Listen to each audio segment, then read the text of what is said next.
Friends, આપણે પહેલા બે વિડીયો જોયા છે જેમાં લક્ષ વિશેના એમસીક્યુ સોલ્વ કર્યા છે. આજના વિડીયોમાં પણ આપણે થોડાક લક્ષના એમસીક્યુઝ જોઈશું અને એના પછી ડેરિવેટિવ એટલે વિકલ્પ વિશે પણ થોડી ચર્ચા કરીશું.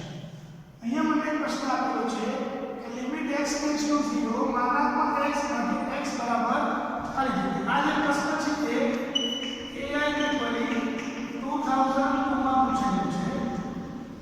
આપણને ઓપ્શન આપેલા છે 1 0 -1 અને લક્ષનું મૂલ્ય ન મળે. આપણે આગલા વિડિયો પર વાત થઈ ગઈ કે જ્યારે માનાંકની વાત આવે ત્યારે આપણને માનાંકની વ્યાખ્યા યાદ આવવી જોઈએ. માનાંકમાં x ની કિંમત શું થાય?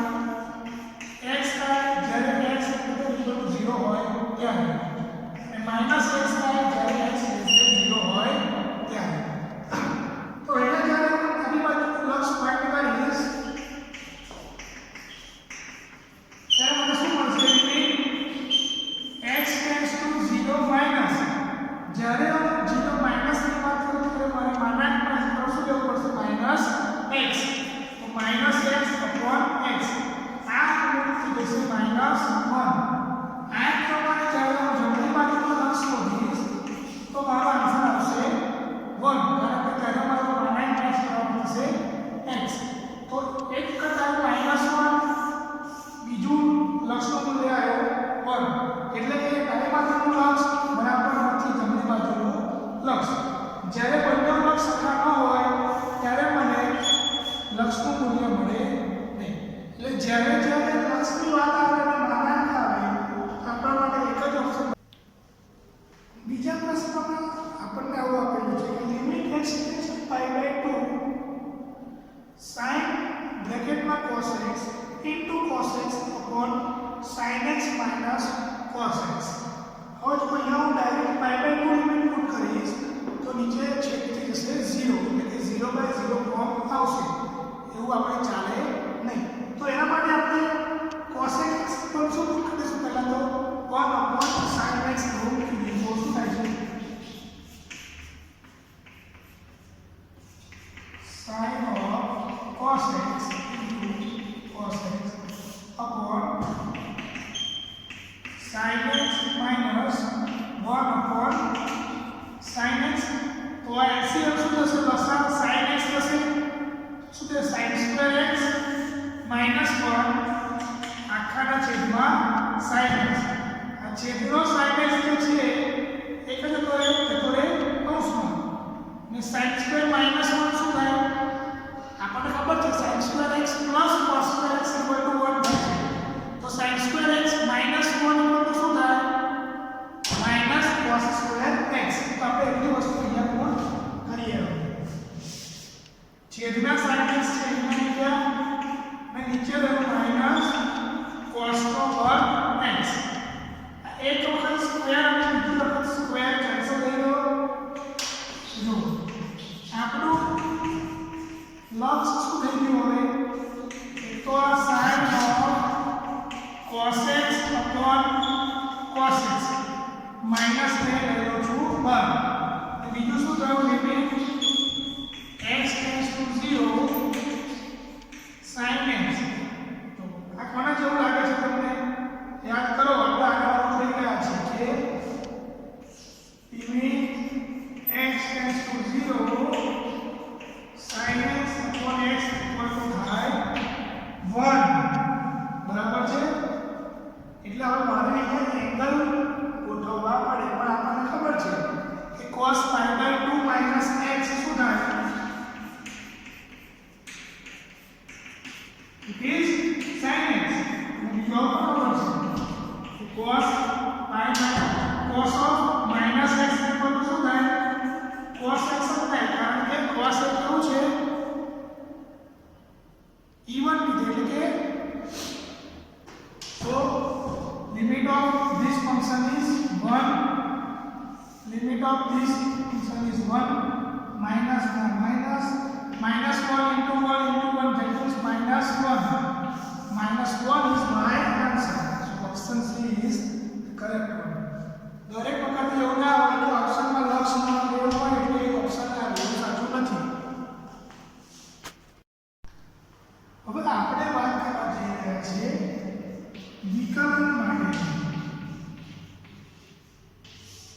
તમને ખબર છે વિકલનનો ઉપયોગ કરીને પણ આપણે લક્ષનું મૂલ્ય શોધી શકીએ છીએ?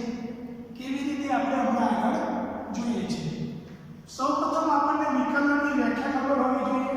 એના સિમ્બોલ આવે છે dy/dx કહી શકો છો, d/dx of f(x) કહી શકો છો, y' કહી શકો છો, y1 કહી શકાય છે. આ બધું કયા સિમ્બોલ છે? પ્રથમ વિકલિતના સિમ્બોલ છે. આપણે આને ધોરણ 12 માં ભણ્યા આપણે આ પ્રમાણે દ્વિતીય વિકલિત પણ આપણે ફાઇન્ડ કરી શકીએ છીએ. એના સિમ્બોલ શું છે? d2y/dx2 d2/dx2 of f(x)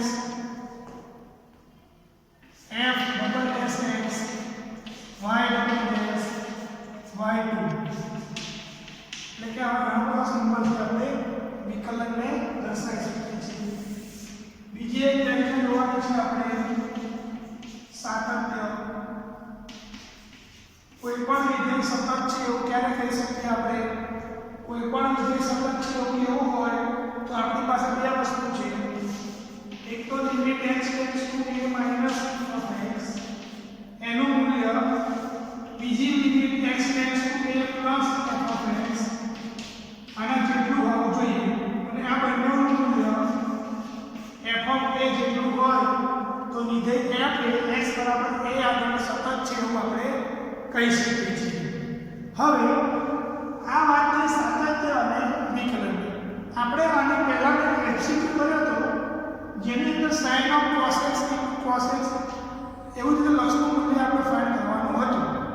ત્યાં આપણે જોયું હતું આપણી જોડે 0/0 ફોર્મ આવતું હતું. બરાબર છે?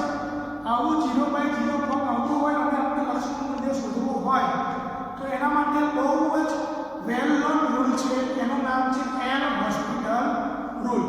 એ આપણે જોવા જઈ રહ્યા છીએ. આ રૂલ બે અલગ અલગ જગ્યાએ વાપરી શકીએ આપણે.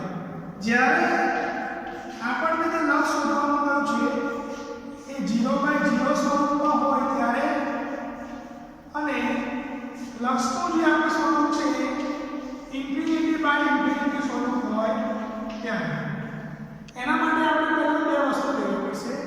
આપણે એવું માની લઈએ છીએ કે લિમિટ x → a f(x) નું મૂલ્ય 0 છે અને બીજી વસ્તુ લિમિટ x → a g(x) નું મૂલ્ય પણ 0 છે.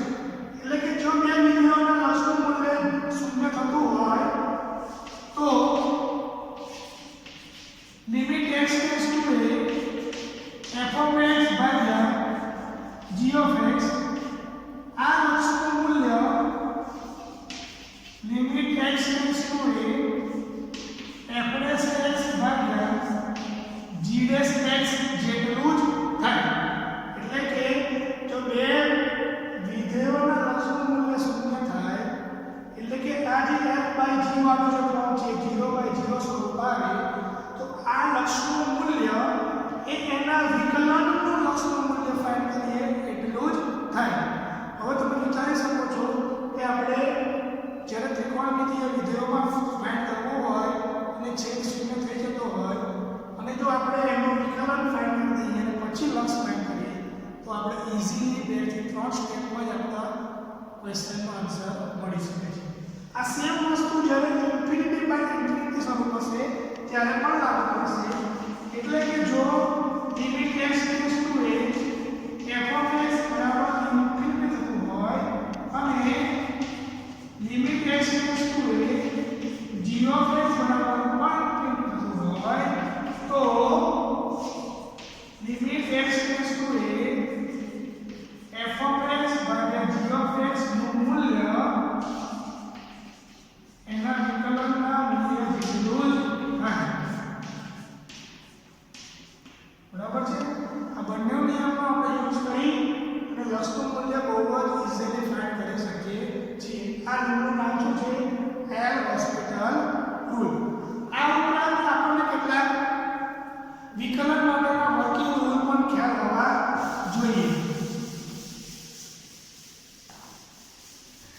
જેમ કે સરવાળો પર બે વિધેયો આપણને સરવાળો આપેલો હોય અને એનું વિકલન શોધવું હોય આપણે તો એ સીધી રીતે મળી જાય કે f નું વિકલન કરો વત્તા g નું વિકલન કરો.